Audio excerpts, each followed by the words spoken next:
ಕೂದಲು ಈ ಕಡೆ ಇದು ಮಾಡ್ತೀನಿ. ಈಗ ಸರಿ ಆಗಲಿಲ್ಲ ಇನ್ನೂ ಸರಿ ಅಂದರೆ ಓಕೆ ಥ್ಯಾಂಕ್ ಯು. ಈ ಕಡೆ ದಾವಣಗೆರೆ ವಿಶ್ವವಿದ್ಯಾಲಯದ ಇವತ್ತು 13ನೇ ಘಟಿಕೋತ್ಸವ ನಡೀತಾ ಇದೆ. ಅದರಲ್ಲೂ MCOM ವಿಭಾಗದ ನಯನ ಎಂಬ ಹುಡುಗಿ ಈಗ 7 ಚಿನ್ನದ ಪದಕವನ್ನು ಪಡೆದುಕೊಂಡು ಇದು ಯೂನಿವರ್ಸಿಟಿಗೆ ಚಿನ್ನದ ಹುಡುಗಿಯಾಗಿ ಹೊರಹೊಮ್ಮಿದ್ದಾರೆ. ಈಗ ಅವರೇ ನಮ್ಮ ಜೊತೆಗಿದ್ದಾರೆ, ಅವ್ರನ್ನೇ ಮಾತಾಡ್ಸ್ತಾ ಹೋಗೋಣ ಏನು ಹೇಳ್ತಾರೆ ಅಂತ. ಏನಮ್ಮ, ಈಗ ಒಂದು ಪದಕ ತೊಗೊಳಕ್ಕೆ ಸಾಕಷ್ಟು ಕಷ್ಟಪಡ್ತಾರೆ, ಅಂಥದ್ರಲ್ಲಿ ಈಗ 7 ಚಿನ್ನದ ಪದಕ ಪಡೆದಿದೆ, ಇದು ಹೇಗೆ ಸಾಧ್ಯ ಆಯಿತು ಅಂತ? ಸರ್, ಡೈಲಿ ಹಾರ್ಡ್ ವರ್ಕ್ ಮಾಡ್ತಿದ್ದೆ, ಡೈಲಿ ಓದ್ತಾ ಇದ್ದೆ, ಅವತ್ತು ಕೆಲಸ ಅವತ್ತೇ ಮಾಡಿ ಮುಗಿಸ್ತಾ ಇದ್ದೆ.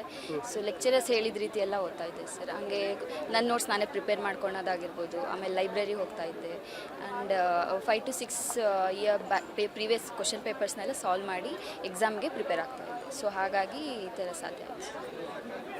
ಏನು ಮಾಡ್ತಾರೆ ತಂದೆಯವರು, ಏನು ಮಾಡ್ತಾರೆ, ಹೇಗೆ ಸಪೋರ್ಟ್ ಸಿಕ್ತು ಮನೇಲಿ ಓದೋಕ್ಕೆಲ್ಲ, ಇದೆಲ್ಲ ಹೇಗೆ ಸಾಧ್ಯ ಆಯಿತು ಅಂತ? ಮನೇಲೆಲ್ಲ ಸಪೋರ್ಟಿವ್ ಆಗಿ ಓದೋಕ್ಕೆಲ್ಲ ಹೆಲ್ಪ್ ಮಾಡ್ತಾರೆ ಅಂದರೆ ಹೆಣ್ಮಕ್ಳನ್ನ ಕಾಲೇಜ್ ಕಳಿಸೋದಾಗಲಿ ಹಿಂದೆ ನೋಡ್ತಿರ್ತಾರೆ, ನಿಮ್ಮ ಮನೇಲಿ ಹೇಗೆ ಅಂತ?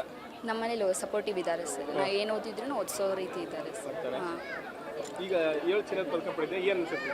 ತುಂಬಾ ಖುಷಿಯಾಗಿದೆ, ಪ್ರೌಡ್ ಮೂಮೆಂಟು ಫ್ಯಾಮಿಲಿಗೂ ಮತ್ತು ನನಗೂ ಕೂಡ. ಇದೆಲ್ಲ ಡೆಡಿಕೇಶನ್ ನಾನು ನನ್ನ ಫ್ಯಾಮಿಲಿ ಮೆಂಬರ್ಸ್ಗೆ, ಅಜ್ಜಿ ಅಜ್ಜಂಗೆ ಮತ್ತು ನನ್ನ ಲೆಕ್ಚರರ್ಸ್ಗೆ ಎಲ್ಲ ಡೆಡಿಕೇಟ್ ಮಾಡ್ತೀನಿ ಸರ್. 7 ಮೆಡಲ್ಸ್. ಈಗ 7 ಚಿನ್ನದ ಪದಕ ಪಡೆದಿದೆಯಾ, ಒಳ್ಳೆ ಓದು ಅಂತ ಇದೆ ಅಂತ, ಏನಾಗಬೇಕು ಅಂತ ಅಂದ್ಕೊಂಡಿದ್ದೀರಿ? ಒಂದು ಏಮ್, ಈ ಥರ ಒಂದು ಆಫೀಸರ್ ಅಥವಾ ಏನಾಗಬೇಕು ಅಂತ ಏಮಿದೆ? ನನಗೆ ಲೆಕ್ಚರಿಂಗ್ ಫೀಲ್ಡಲ್ಲಿ ಇಂಟ್ರೆಸ್ಟ್ ಇದೆ ಸರ್, ಹಾಗಾಗಿ ಲೆಕ್ಚರರ್ ಆಗೋಣ ಅಂತ. ಗೌರ್ಮೆಂಟ್ ಜಾಬ್ ತೊಗೊಳೋ ಉದ್ದೇಶ ಇದೆ ಸರ್.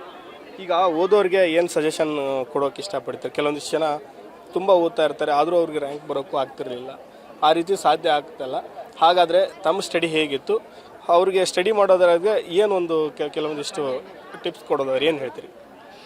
ಏನಿಲ್ಲ, ಕ್ಲಾಸಲ್ಲಿ ನೀಟಾಗಿ ಪಾಠ ಏನು ಮಾಡ್ತಾರೋ ಲೆಕ್ಚರರ್ಸ್ ಅದನ್ನು ನೀಟಾಗಿ ಕೇಳಿದ್ರೇ ಸಾಕು. ಅವ್ರು ಹೇಳಿದ್ದೆಲ್ಲ ಪ್ರತಿಯೊಂದು ಪಾಯಿಂಟ್ಸ್ ಮಾಡ್ಕೊಳ್ಳಿ, ಮತ್ತು ಅವತ್ತು ವರ್ಕ್ ಅವತ್ತೇ ಮಾಡಿ ಮುಗಿಸಿದ್ರೆ ನಿಮಗೆ ಈಸಿ ಆಗುತ್ತೆ. ಸೊ ಅದು ಮಾಡಿದರೆ ಹೆಲ್ಪ್ ಆಗುತ್ತೆ ಸರ್, ಎಲ್ಲ ಖಂಡಿತವಾಗಿ ಹೆಲ್ಪ್ ಆಗುತ್ತೆ. Thank you sir. ಇದಿಷ್ಟು 7 ಚಿನ್ನದ ಪದಕ ಅಂತ ಪಡೆದಂಥ ನಯನ ಅವರ ಮಾತು. ಅವ್ರು ಏನು ಹೇಳ್ತಾರೆ ಅಂತಂದರೆ, ಸದ್ಯಕ್ಕೆ ನನಗೆ ಲೆಕ್ಚರ್ ಆಗಬೇಕು ಅನ್ನೋ ಒಂದು ಆಸೆ ಇದೆ, ಆ ಆಸೆ ಈಡೇರಬೇಕು, ಅದಕ್ಕಾಗಿ ನಾನು ಇನ್ನೂ ಅಷ್ಟು ಓದಿ ಕಷ್ಟಪಟ್ಟು ನಾನು ಆಫೀಸರ್ ಆಗಿ ಅಂದರೆ ಲೆಕ್ಚರ್ ಆಗಿ ಆಗ್ತೇನೆ ಅನ್ನೋ ಮಾತನ್ನು ಹೇಳಿರುವಂಥದ್ದು. ಅವ್ರದ್ದು ಬೈಕ್ ಏನಿದೆ ಅದು ಈಡೇರಲಿ ಅಂತ ಹೇಳ್ತಾ, ಕ್ಯಾಮರಾ ಪರ್ಸನ್ ಲೋಕೇಶ್ ಜೊತೆ Mahadev BG, news first, Davanagere.